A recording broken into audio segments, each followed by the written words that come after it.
Presidential hopefuls, what the Democrat candidates are saying, plus further clues about whether a former vice president is about to enter the race. The Vatican and China, a new round of overtures from the Holy See to Beijing. We have a report from Rome. And a personal touch, what Pope Francis says about God's love for us. On EWTN News Nightly for Wednesday, March 20th, 2019.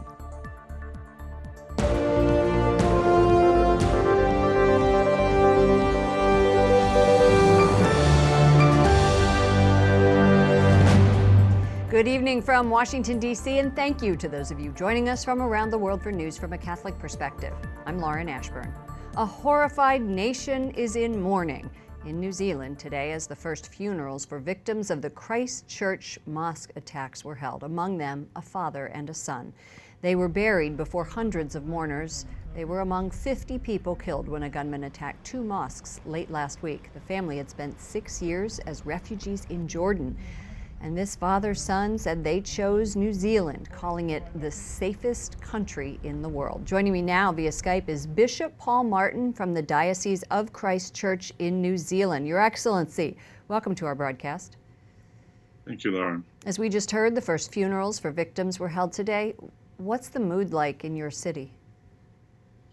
I'd say the mood in our city is really the same all over our country, a sense of disbelief, how something like this could happen here in a place where we pride ourselves on being peaceful and tolerant and accepting.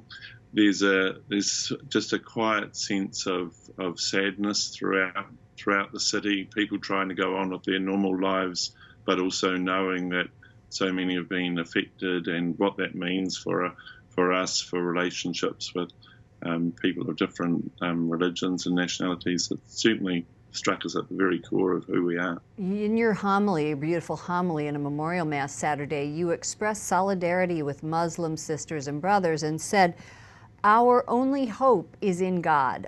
Tell me what the Catholic and interfaith communities are doing to help those who have been affected personally by this tragedy. Sure. The Catholic community, we've been gathering at our cathedral here and around our parishes to pray for those who have died and for peace. So that's sort of that instinctive Catholic reaction to place it in God's hands. But in terms of interfaith, the interfaith community have been in contact with our Muslim brothers and sisters.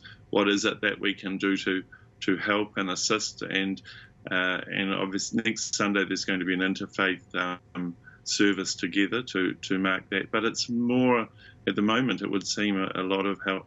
The help is often quite practical ways. The attack happened in the afternoon, and Catholic schools were among those put under lockdown for several hours. Tell us how the students are doing. As far as I can pick up in talking to the teachers in our schools, the students are okay. They were in lockdown for at least 3 hours, from say 2:30 till around 6 o'clock. So it was a long time. And after the initial, we don't have lockdowns here very often. There's a whole variety of reactions, but schools went back on Monday, and a lot of schools had liturgies and the feedback is that generally the young people are very sad and very aware. They are they are okay. However, having said that, obviously the city was traumatized in 2011 by the earthquakes, and for a number of people that's sort of brought that back up for them again. I bet, sure. Your country's prime minister says she wants to change gun laws within the next 10 days. I think that had Americans here pretty shocked. Are you in favor of that? We certainly don't see ourselves as a gun culture at all here, and so I think I certainly would be in favor of that, and I think most New Zealanders would. Our police don't carry guns normally. We're not. I am in favor, and I think most New Zealanders would be. Well, thank you so much, Bishop Paul Martin from the Diocese of Christchurch, New Zealand. Thank you for joining us, and our prayers are with you and all of your fellow New Zealanders. Thank you, Lauren. President Trump is in a political battleground state tonight. His visit to an Army tank factory in Ohio comes as a war is raging over the Russia investigation here in Washington, D.C. Special counsel Robert Mueller's report has not been released, but the president is saying he doesn't mind if the public does see it. White House correspondent Mark Irons reports. Good evening, Mark. Good evening, Lauren. We know what the president thinks of it all, calling special counsel Robert Mueller's probe a witch hunt. Now, you'll hear Democrats fiercely push back on that, but today the president is endorsing transparency. Let it come out. Let people see it. That's up to the Attorney General. We have a very good Attorney General. He's a very highly respected man, and we'll see what happens. But it's sort of interesting that a man out of the blue just writes a report. President Trump says he has no idea when the federal investigation inspecting possible ties between the 2016 Trump campaign and Russia will be released. Mueller is also looking at whether the president has obstructed this investigation. President Trump spoke to reporters today before leaving for Ohio to promote U.S. manufacturing jobs. And we've been hearing for a while now the special counsel's investigation is wrapping up. And tonight, a look at what the American public thinks of this probe. A poll completed in part by the Associated Press finds 6 in 10 Americans have at least some confidence in the fairness of the Russia investigation. Lauren. White House correspondent Mark Irons. Thank you, Mark. We have another poll to show you, this time about Democratic candidates. You know, some say it's time to expand the Supreme Court. They want to get rid of the Electoral College. And while on the trail recently, a lot of talk has turned to abortion and faith. Capitol Hill correspondent Jason Calvi joins us. Good evening, Jason. Good evening, Lauren. A new CNN poll reveals the top of the Democratic pack is a man who hasn't even jumped into the race yet. 28% of those polled backed former Vice President Joe Biden. Behind him, Senator Bernie Sanders got 20%. And third and fourth, Senator Kamala Harris and Beto O'Rourke. Beto O'Rourke says abortion is on the 2020 ballot. So women's health care, reproductive rights, Roe versus Wade, all the way back to 1973, the law of the land. This next election will decide all of those issues because it will also decide the composition of the Supreme Court. He also points out the Constitution does not set the number of high court justices. Do we add to the number of justices on that court in another way? Do we set term limits for those justices so there's some predictability in when they will roll off? This week, President Trump shot that down. I guarantee it won't happen for 6 years. One candidate trying to stop the president from getting another 4 years. Hello, Birmingham! Whoa! Massachusetts Democrat Elizabeth Warren. She says it's time to scrap the country's electoral college, which picks the president. Nobody comes to Alabama in the general presidential election or to Massachusetts because they figure we're not in the game because of the electoral college. So my view on this is that we ought to get rid of the Electoral College. When it comes to their own votes, these Democrats have voted against pro-life bills, like the 20-week abortion ban. I am still 100% pro-choice, pro-LGBT rights. I need a nation charge on transgender troops. The White House hopefuls also speak about faith. And this country in its best moments have believed in the golden rule, which is love your neighbor as yourself. Treat others the way you want to be treated. Help the least among us. There is God. There is value in every single human being. Every single human being. Students for Life President Kristen Hawkins reacts to that, telling me it's tragic that Senator Warren forgets the least of these who need help, like babies in the womb. Hawkins goes on to say the Bible teaches that God is the creator of all life, so we should respect all people from conception to natural death. Lauren? Candidates are trying to beat each other in this race to see who brings in the most cash. So who's ahead right now, Jason? You can bet on Beto O'Rourke. He pulled in $6.1 million on the first day of his campaign. He says today the average contribution was $47. Now, Senator Bernie Sanders is right behind him, bringing in close to $6 million with the average contribution of $27.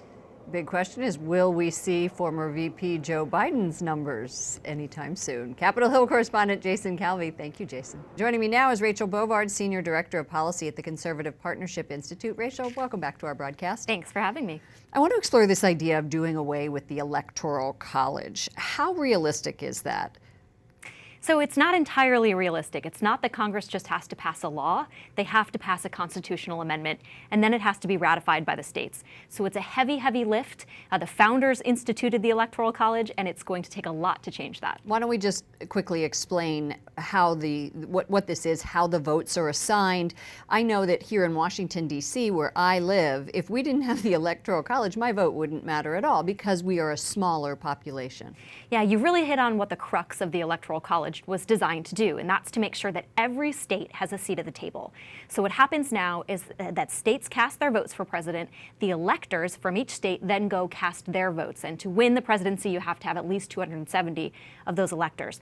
That makes sure that states like D.C., very small ones, or Delaware or Rhode Island have the same seat at the table that big states like California and New York have as well. So it's an equal representation across the board, not just the big states having the say. Well, we heard Senator Warren say, hey, nobody comes to Massachusetts, nobody comes to Alabama, and she used that to say that we should do away with it. Hillary Clinton won 3 million more of the popular vote than President Trump did, and she's also saying that that's not a sign of a healthy democracy. So how significant is the popular vote? Well, I would say Elizabeth Warren actually has it backwards, right? She's talking about swing states. Swing states aren't locked in. California used to be Republican, Texas used to be Democrat. That changes all the time, and candidates will campaign accordingly. If we got rid of the Electoral College, what we know would happen is that the big states would matter. If you want Texas, California, and New York to pick your president, then get rid of the Electoral College. If you live in a small state and want to have a say, it needs to stay in place. So again, it's designed to make sure every state has a say. It's designed to have candidates represent the interests of farmers and factory workers in Ohio just as much as Silicon Valley in California. Okay, thank you so much, Rachel Bovard, Senior Director of Policy at the Conservative Partnership Institute. Thanks for joining us. My pleasure. Coming up, what Secretary of State Mike Pompeo says about the fight against Iran. And the governor of Kentucky signs a pro-life measure, why it won't go into effect immediately.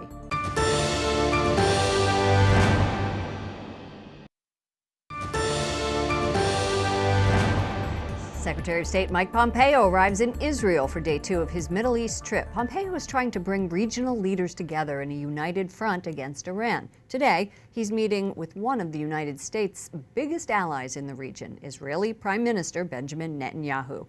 Correspondent Wyatt Goolsby joins us with more. Good evening, Wyatt. Good evening, Lauren. There's no doubt talks today between Mike Pompeo and Benjamin Netanyahu will be focused primarily around countering Iran. But it's what the Secretary of State is not talking about that may be the most notable part of this trip. The president's, quote, deal of the century that administration officials hope will settle the Israeli-Palestinian conflict. The Secretary of State arriving in Israel just weeks before the Jewish state holds a national election. Pompeo's mere presence with Prime Minister Benjamin Netanyahu may seem like an endorsement for Netanyahu's re-election, but Pompeo says the U.S. is committed to Israel's security no matter who's in charge. Palestinians will not meet with Pompeo, and he hasn't made plans to meet with Palestinian leadership.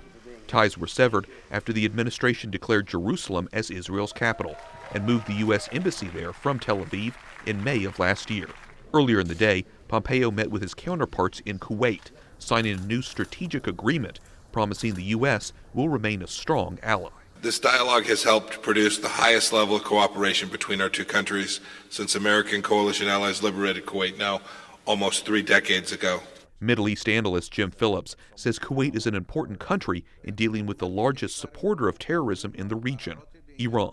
The administration would like Kuwait to be a partner country in the Middle East Strategic Alliance, or MESA, along with the other members of the Gulf Cooperation Council, Egypt and Jordan. Pompeo is trying to get all the Persian Gulf states to unite against Iran, but Bahrain, Egypt, Saudi Arabia, and the United Arab Emirates began a boycott of Qatar in June of 2017, alleging Qatar funds extremist groups and has too cozy ties to Iran. Pompeo says working together is the way forward. We all have the same set of threats. the threats from Al-Qaeda and from ISIS, the threat from the Islamic Republic of Iran, and we all are working diligently to find a path forward so that the rift between those countries can be resolved. Later this week, Pompeo will travel to Lebanon, another country the secretary hopes to bring on board. He'll remain in Israel, meeting with embassy staff members and high-ranking diplomats tomorrow. I understand there's going to be a switch, that Israeli Prime Minister is going to be here next week? Yes, Benjamin Netanyahu has said he will be in D.C. next Monday and Tuesday. President Trump and the Prime Minister will talk more about their shared interests in countering Iran. Netanyahu will also attend the annual conference of the American-Israel Public Affairs Committee, or AIPAC. Lauren? Thanks, Wyatt. Thanks for reporting. Correspondent Wyatt Goldsby reporting. Lawyers representing clergy sex abuse victims are set to release a list of publicly accused priests in Illinois. They say it contains 395 names. The Archdiocese of Chicago says it already released the identities of clergy members facing credible allegations of misconduct. And Kentucky's governor signs a pro-life bill. It's already facing a lawsuit. Republican Matt Bevin signed the measure banning abortion based on gender, race, or if the baby is disabled. He has instructed lawyers to fight the lawsuit from the ACLU, and that group says the state should not have the right to determine whether women can have abortions or not. And in Mississippi, lawmakers passed the final version of a heartbeat bill. It would ban abortion once the baby's heartbeat is detected sometime after 6 weeks. The state's Republican governor says he plans to sign the measure. Abortion supporters are expected to file a lawsuit. And in North Dakota, lawmakers repeal a ban on Sunday morning shopping. It dated from the 1880s and was rooted in religious tradition. The state's Catholic Conference was against the repeal. It says in a statement the law was, quote, part of what makes North Dakota great. We don't need to be like other states. We should want to continue to be better than other states. North Dakota's Republican governor is expected to sign the measure. A Republican congressman from California sues Twitter and several of its users for more than $250 million, accusing them of defamation and negligence.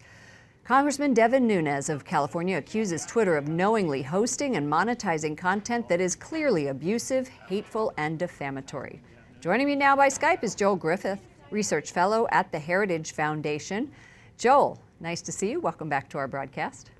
Hey, thank you for having me. Representative Nunes' suit also accuses Twitter of censoring, quote, viewpoints with which it disagrees and shadow banning conservatives. And that's a technique that allows users to post freely, but then nobody sees their messages. Twitter denies it. What impact do you think this lawsuit will have? Can Twitter be held liable? No, at the end of the day, this lawsuit will have absolutely no impact. Number one, let's take a look at the federal law. Section 230, Title 47 of Federal Code specifically says that social media companies such as Twitter, that they are not held responsible for content that other people post on their site. So on its face, this is not going to fly in court. Other organizations, other people have already brought suit against Twitter and other social media companies for similar actions, and they failed. But number two, even if theoretically you could sue Twitter for this, so we have to look at, well, would this actually be a violation or criminal violation? And this would fail on several accounts. Number one, Nunes is a public figure, and Supreme Court precedent is very clear on what has to happen in order to hold a private person liable for defamation against a public figure. The president said again yesterday in his press conference that social media platforms discriminate against Republicans. Facebook has apologized to the president's social media director, Dan Scavino, for temporarily blocking features on his account. They said its automated systems mistakenly thought Scavino was a bot. Do you find it odd that the president's social media director experienced this? It's peculiar. Maybe it was intentional, maybe it wasn't. But the bottom line of this is Twitter has every right to operate their private business the way that they seem fit. Now, I'm not a fan of the censoring that seems to be occurring against conservative viewpoints, but this is a private platform.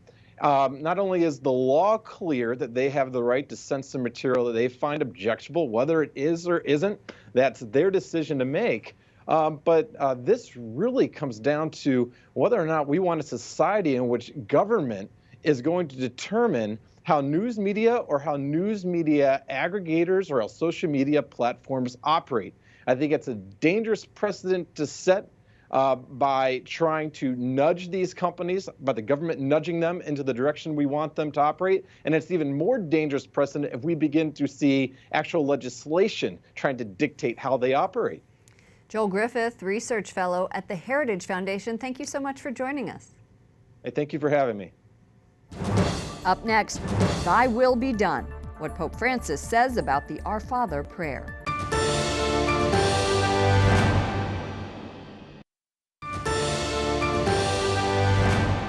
It's a sure sign of spring. The National Cherry Blossom Festival begins here in our nation's capital today. Japan gifted the U.S. more than 3,000 cherry trees in 1912. And these beautiful trees haven't quite all bloomed yet. This video is from last year. The National Park Service says this year's peak bloom is predicted for April 3rd to the 6th. Exactly 1,000 days after Britain voted to leave the European Union and 9 days before it's scheduled to walk out the door, Prime Minister Theresa May hit the pause button Wednesday.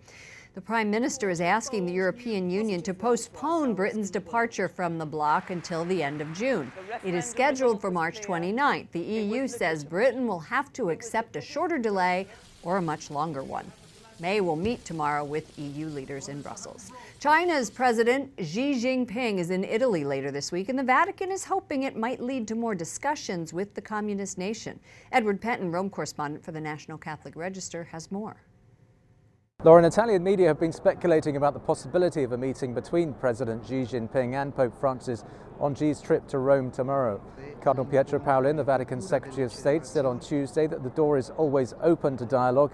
And today, China's Vice Foreign Minister said the sides are working on improving relations based on constructive dialogue and building mutual trust. The Vatican wants a meeting between the Pope and the President after it signed an historic but controversial provisional agreement with Beijing in September over the nominations of bishops. The hope is that the agreement will unify Catholics who've been divided between those loyal to Rome, the so-called underground church, and members of the state-run church called the Patriotic Association. But some church leaders, like Cardinal Joseph Zen, the retired Bishop of Hong Kong and an advocate for democracy, believe the agreement is a sellout and a betrayal. The agreement has also caused internal problems for President Xi, which is why sources say he's reluctant to meet the Pope. Usually heads of state visiting Rome call in on the Pope while they're here as a matter of routine. But there could still be a last-minute change to the President's program, but we've been told that's not likely. In Rome, Edward Penton, EWTN News Nightly. Thank you, Ed. Finally tonight, Pope Francis tells the faithful about the Our Father prayer and says God seeks out and saves that which we think is lost. Y es lo que pedimos para que se cumpla su plan de salvación.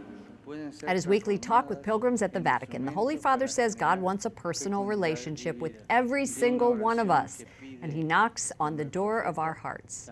If we answer, he will lead us to salvation.